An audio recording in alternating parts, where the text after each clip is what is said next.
প্রতিদিন মানুষের জীবনের অধ্যায় কিন্তু সমান নয়, তেমনি প্রতিদিন সকালটাও কিন্তু সমানভাবে শুরু হয় না।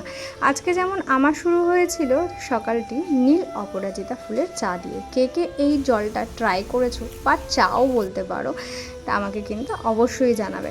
এখানে দেখো আস্তে আস্তে ব্রেকফাস্টগুলো রেডি করে নিচ্ছি। আমাদের কিন্তু এক একজনের আবার এক এক রকমের খাওয়া, তাই আমার রান্নাঘরেই বেশিরভাগ সময়টা কেটে যায়। আর ওইদিকে দেখলাম সোনাও উঠে পড়েছে। সকালবেলা উঠে না এখন আর প্রথমেই দুধটা খেতে চায় না, তাই ওকে জল দিয়ে 2-4টে থিন অ্যারারুট বিস্কুট খাইয়ে দিচ্ছি। আর এটাই ও যেন বেশ তৃপ্তি করে খায়।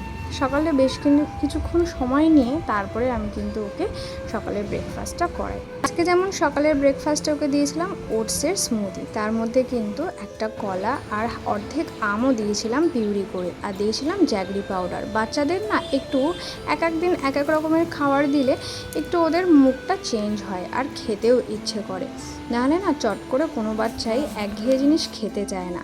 খাইয়ে না দিই ও না 1-2 দলা বাদকেই দৌড় দেয়। আর সারাদিন একটা ব্যাটা ছেলে মানুষ বাইরে থাকে, এখানে পরিবেশটা এত সুন্দর থাকে না, এত মনোরম হাওয়া দেয় বলার মতো না। আর এই 1টা ঘন্টা বলতে পারো আমাদের নিজেদের সময়। তো চলো অন্য কোনো ব্লগে আবার দেখা হচ্ছে। টাটা, সকলকে ভালো থেকো।